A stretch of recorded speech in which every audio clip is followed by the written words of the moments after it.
Oui, bonjour et bonsoir à toutes et à tous, hein.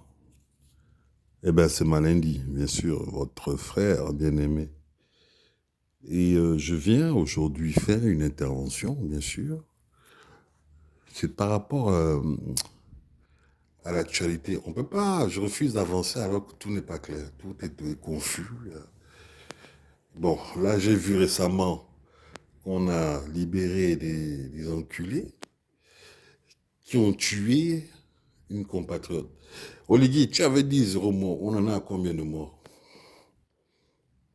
On en a à combien de morts? Je t'avais dit quoi? Je t'avais dit à la première goutte de sang. On se revoit à la première goutte de sang. Quand tu as fait ton investiture de je sais pas quoi là, de pygmée, je sais pas quoi. Tu as vu? Dieu, mon cher Oligui, cher frère, on ne joue pas avec lui. Tu peux pas le contourner. Au lieu de déserter les casernes, va prendre ton grand frère, Ondosa, et tu le mets au pouvoir. Parce que votre transition là, moi, Malindi, je vais vous dire, je vais expliquer aux Gabonais.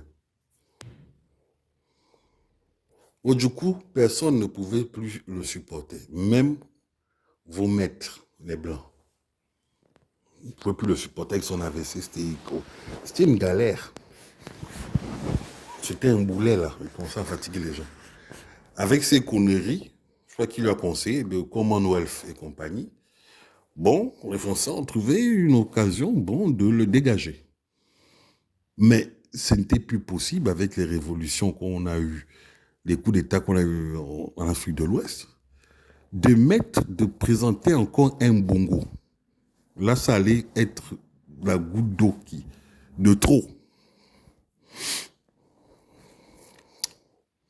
Et en fonction des résultats, hein, vous avez vu le rejet des Gabonais vis-à-vis de vous, du système que vous avez implanté au Gabon et des gens que vous avez mis au pouvoir. Il y a un véritable rejet, un désaveu. On ne veut plus. Donc, vous avez préparé, comme d'habitude, un plan.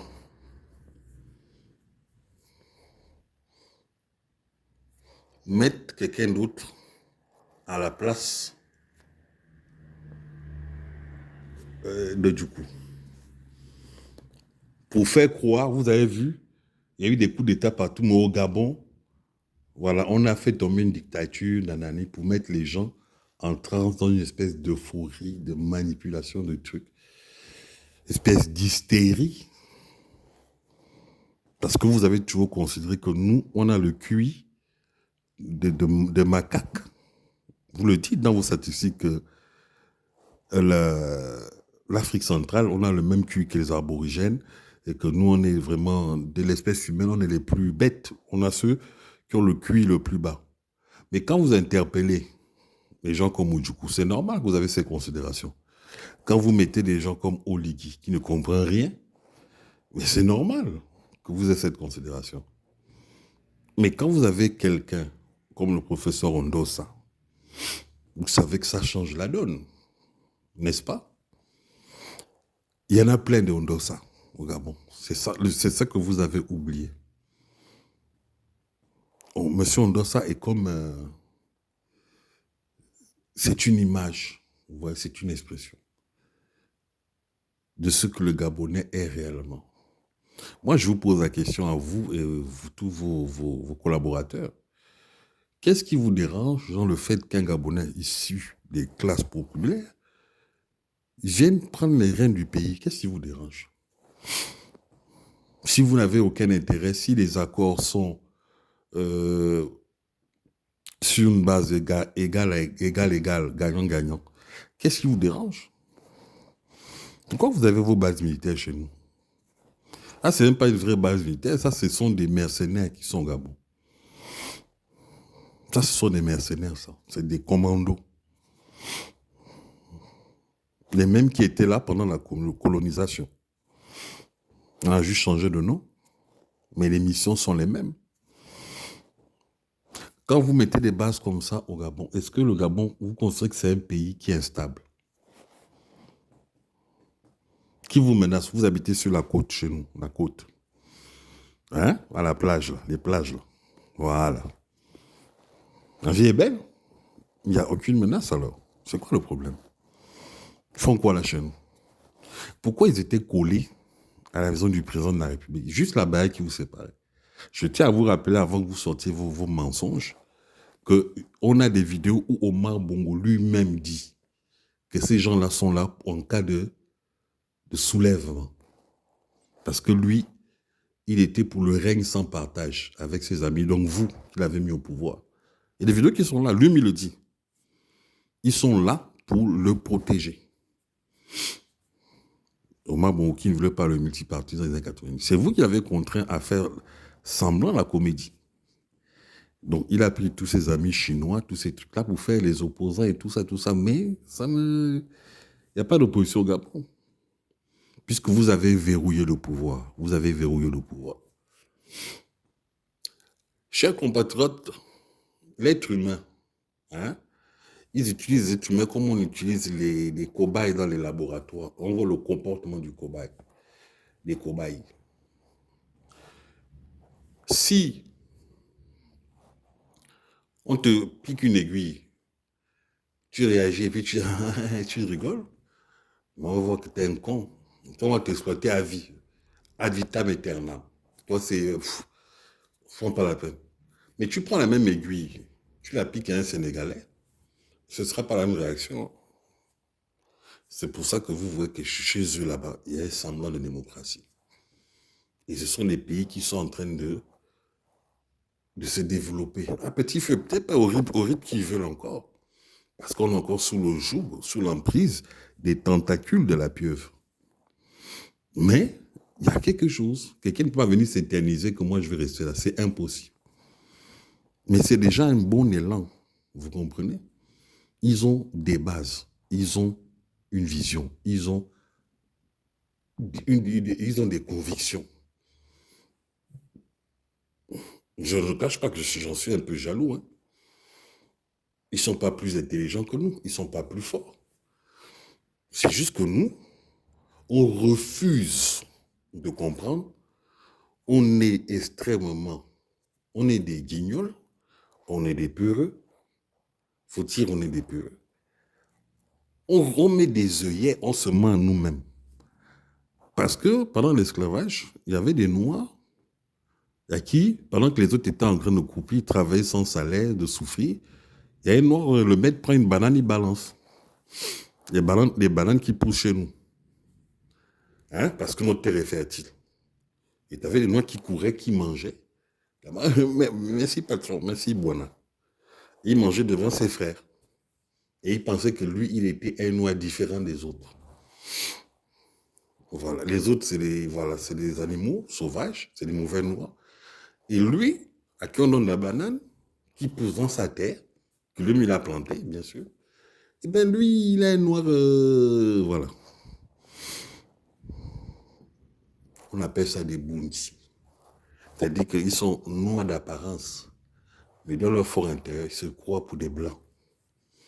C'est pour ça que votre, du coup, là, n'hésitez pas à faire les curls. Les curls. Un vrai connard, un inculte. Oligui, aujourd'hui, que vous dites que c'est un compatriote, c'est un frère, non, non. Moi, je vous dis non. Un vrai militaire, il reçoit une éducation. Hein? Un militaire n'a pas le temps de faire les autotamponneuses alors qu'on dit qu'on est en état d'urgence. Tu fais les couvre-feux. Tu as le temps d'aller jouer les jeux des enfants, de prendre les caméras, filmer. C'est un pur comédien qui a accepté de faire ce rôle-là. Mais il n'est pas là par hasard. Ils sont venus vous dire clairement, bon oui, Ojukwu a perdu, mais on ne veut pas de votre intellectuel, parce qu'il nous fait peur.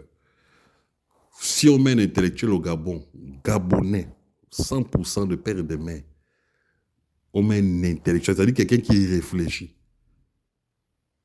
Mais c'est prendre le risque de perdre tous nos avantages, tous nos privilèges qu'on a chez vous. Ce qu'on va faire, on va continuer avec les bongos, sous couvert, sous couvert.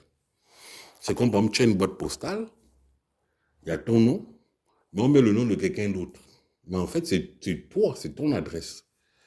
Donc, on a mis Pascaline, parce que du côté dans les Commonwealth, la preuve, quand on a arrêté, il a dit McNose. Lui était déjà en mode en Angleterre. Parce que c'est là-bas, il faisait sa musique, il a fait ses études là-bas. Il commençait à tourner le dos aux Français.